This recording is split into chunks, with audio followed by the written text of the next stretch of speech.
Aplicaciones de inteligencia artificial en ciencias y salud. Como sabemos, a nivel de ciencias básicas y médicas, existe una capacidad tecnológica de generar datos masivos con diferentes tecnologías disponibles actualmente.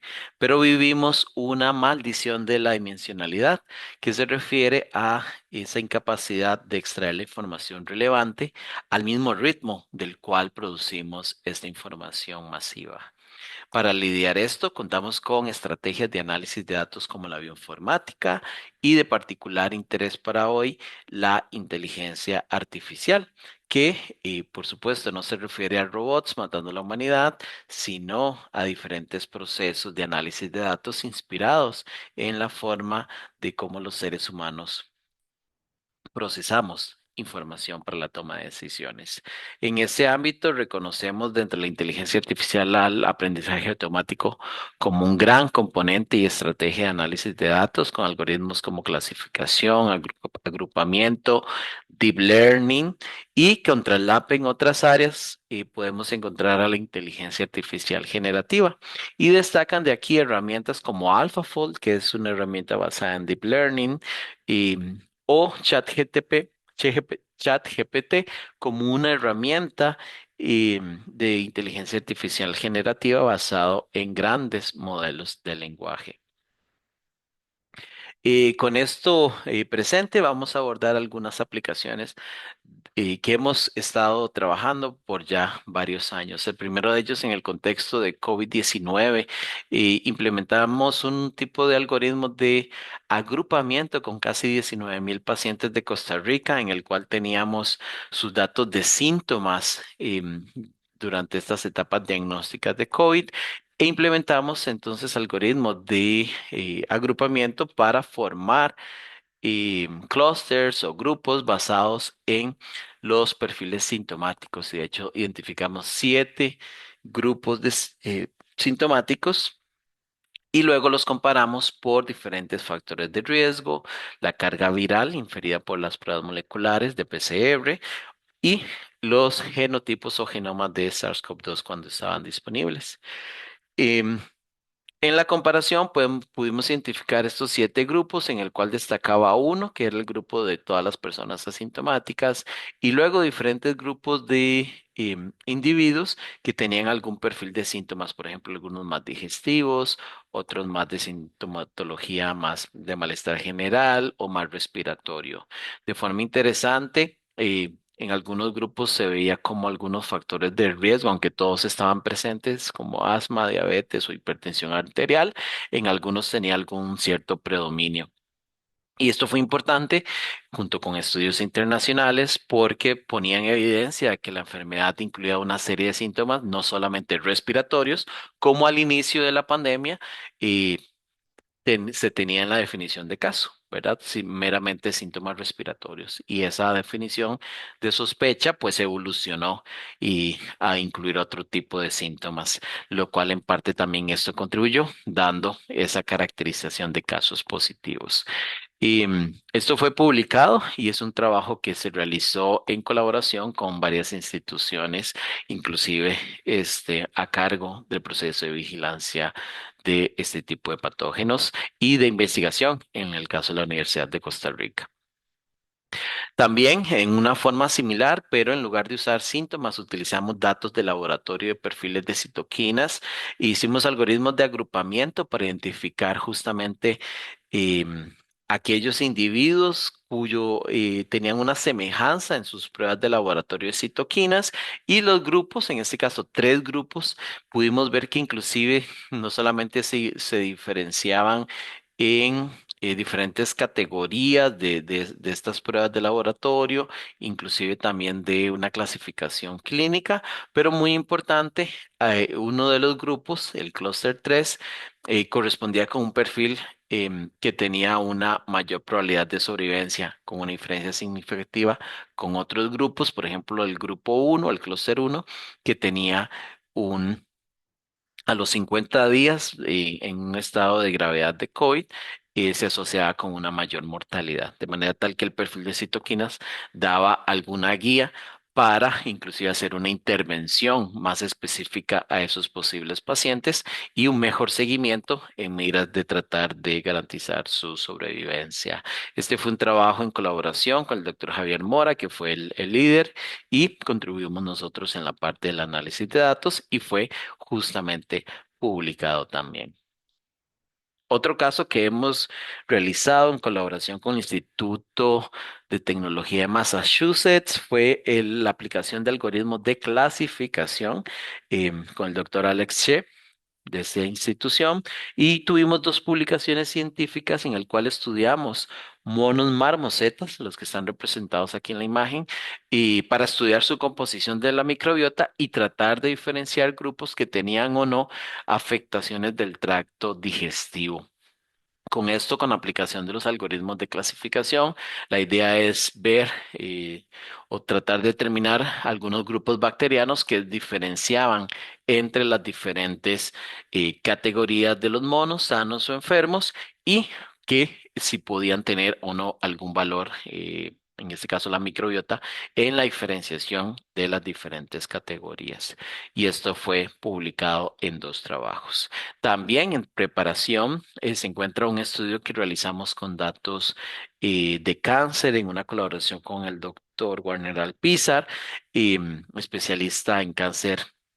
Biología del cáncer, incluido cáncer gástrico, en el cual a partir de datos en bases de datos con más de 300 individuos y 26.000 genes por individuo, se aplicaron algoritmos de clasificación y reducción de dimensionalidad para identificar, por ejemplo, 178 genes de esos 26.000 que eran los relevantes clasificando a los pacientes en categorías inmunes. Esas categorías inmunes son importantes porque pueden definir parte del esquema de tratamiento y, de hecho, estos genes, al compararlos, veíamos que definían grupos a nivel del perfil transcriptómico y biológicamente relacionados cuando hacíamos búsqueda de sus funciones asociadas. Un trabajo en preparación, pero que en este caso se aplican también algoritmos de clasificación.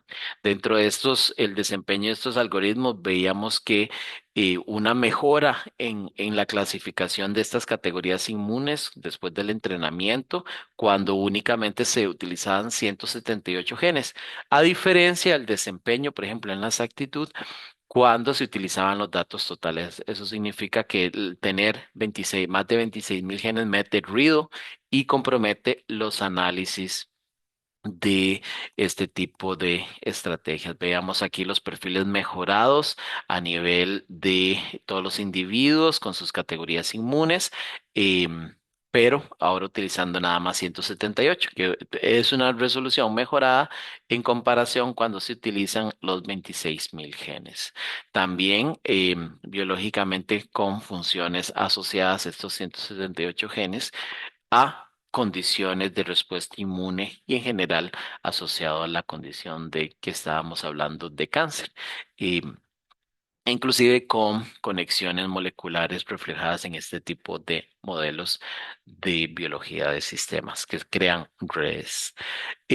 Otra aplicación importante que estamos trabajando es a nivel de resistencia a los antimicrobianos, que como sabemos es un problema multifactorial y asociado a un fallo de tratamientos, pero que tiene que ver con el abuso y sobreuso en contextos de antibióticos en contextos clínicos, en agricultura, en ganadería y en general lo que hacen la presencia de antibióticos en los ambientes y generar cierta presión para las bacterias. Dentro de los estudios que realizamos nos interesa estudiar los mecanismos moleculares que se asocian a este tipo de condiciones en los patógenos. Esto incluye estudios, por ejemplo, para identificar posibles nuevos blancos terapéuticos y aquí tenemos el concepto del perturboma en el cual se define como una respuesta molecular que sucede de forma común a diferentes condiciones de estrés. Cada uno tiene una respuesta molecular específica cuando una bacteria se expone a una condición de estrés, pero podemos ver un común denominador. Y esto lo que se supone es que si está siempre presente, sin importar la condición de estrés, posiblemente está asociado a garantizar una sobrevivencia y de manera tal que si es tan necesario para garantizar la sobrevivencia de la bacteria, en este caso, tal vez atacar alguna de esas proteínas podría tener una repercusión justamente en miras de eliminar la bacteria, en este caso en el contexto de una bacteria que está ocasionando una infección.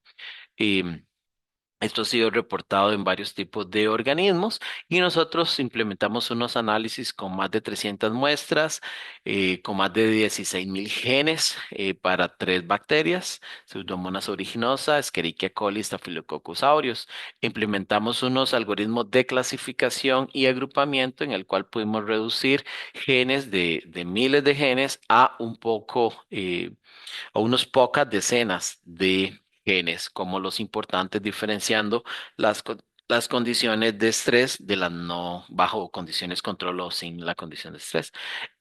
De esto lo pudimos validar de una forma similar a lo que presenté antes con redes moleculares y con funciones biológicas asociadas, lo cual nos generó dos publicaciones actualmente disponibles. Y dentro de las comparaciones que hicimos entre las bacterias, los análisis fueron independientes, pero al comparar las bacterias hemos podido ver cómo algunos genes existen en estos pequeños grupos seleccionados y que son compartidos entre las diferentes bacterias. Y ahora estamos entonces trabajando para tratar de identificar inhibidores químicos de esas proteínas y que ojalá podamos afectar la sobrevivencia bacteriana. Como en algunos de estos casos no se disponen de la estructura tridimensional de las proteínas, entonces hacemos una asistencia con AlphaFold, con esta herramienta de inteligencia artificial para predecir la estructura y tratar de buscar inhibidores en este contexto. Y para esto tenemos, de hecho, fondos que hemos obtenido con el Instituto Europeo de Bioinformática y Google DeepMind.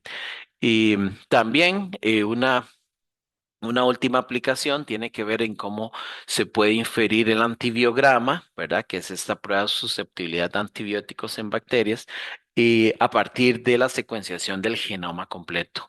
Aquí el objetivo es identificar genes de resistencia o mutaciones en genes que ya están en la bacteria como posibles vías que lo que hacen es eliminar el efecto o atenuar el efecto de antibióticos.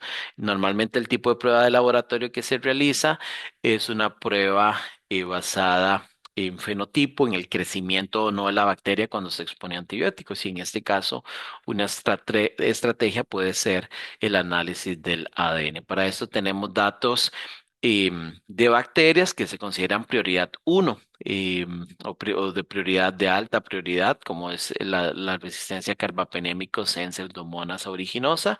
Y tenemos información de 450 casos donde se dispone de la información de laboratorio fenotípica y secuenciación de genoma. A nivel de datos individuales existen mucho más registros, por ejemplo, de pruebas de laboratorio de susceptibilidad o de genomas, pero que tengan las dos informaciones, únicamente 450 casos. Esto en bases de datos. Y nosotros hemos incluido además la información de 34 casos de Costa Rica provenientes de aislamientos que fueron aislados en eh, hospitales de Costa Rica. Entonces integramos toda esta información con algoritmos de clasificación y se ha visto en general en la literatura que el desempeño de este tipo de modelos va más o menos entre un 75-88% de exactitud. Nosotros lo que hemos implementado para diferentes antibióticos, por ejemplo el imipenem, podemos ver que con algoritmos de agrupamiento, que se definen perfiles que diferencian los casos sensibles de los resistentes cuando hacemos algoritmos de agrupamiento.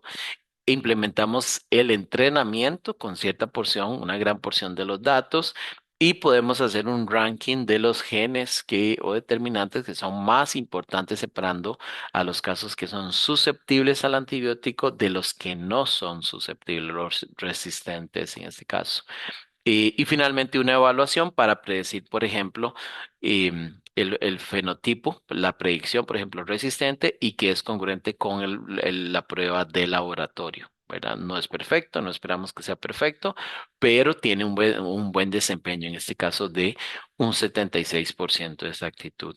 En una forma similar ha ocurrido cuando hacemos las predicciones para otro antibiótico carbapenémico, en este caso el meropenem.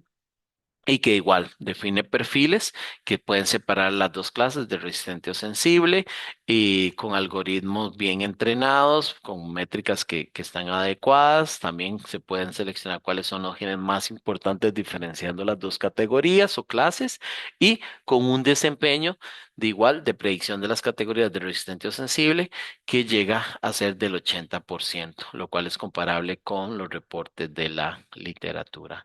De esta manera, podemos a partir de estos análisis que podemos hacer inferencias sobre el perfil de resistencia y discutimos aquí que, por ejemplo, si estas predicciones pueden asociarse o no, propiamente más bien a la multiresistencia y que pueden haber ciertos elementos que podrían ser de valor en este fenómeno de la multiresistencia, pero no necesariamente para la resistencia a carbapenémicos. En este caso, además, y extendemos el valor que puede tener los modelos basados en inteligencia artificial, propiamente Machine Learning, para extender la información que se tienen a nivel de laboratorio y que puedan eventualmente ser usados en modelos más grandes por compañías que están trabajando en este tipo de predicciones.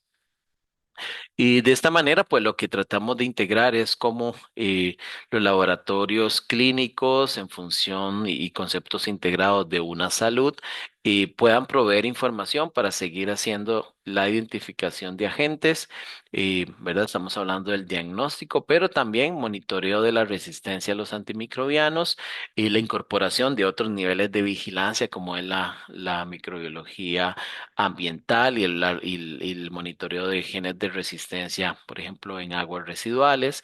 Y por supuesto, todo esto incluyendo la inteligencia artificial y el machine learning para el desarrollo de modelos con este fin, ¿verdad? De asociar fenotipos y genomas, ¿verdad? Para buscar estas asociaciones. Como parte de esto, pues lo que hacemos en investigación de ciencia más básica, tratamos de impactar con estas investigaciones no solamente entonces a lo que es la salud pública, sino también la salud del individuo y del paciente con la optimización de posibles estrategias que en este momento, por supuesto, es ciencia básica, pues todavía es generación de conocimiento, pero que eventualmente ojalá pueda trasladarse a beneficio de la salud, del conocimiento básico en ciencias biológicas y clínicas.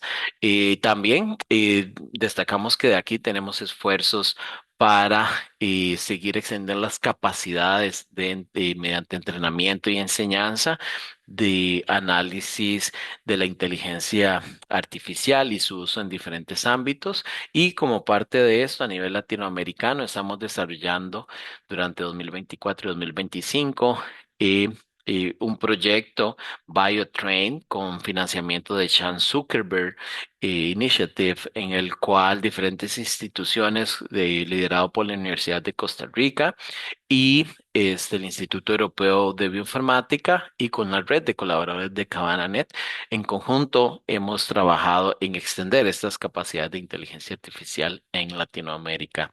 Y también tenemos otras iniciativas para la generación de datos y alimentar este tipo de modelos, en especial para patógenos, con el lanzamiento del portal de patógenos Costa Rica, que está disponible para su acceso y para ver y, más importante, compartir información de patógenos que puedan mucho basado en el análisis molecular, secuenciación y datos fenotípicos para ponerlos a disposición de la comunidad y lograr ser incluidos como región y como país en las diferentes implementaciones de diferentes modelos bioinformáticos y de particular interés hoy la inteligencia artificial.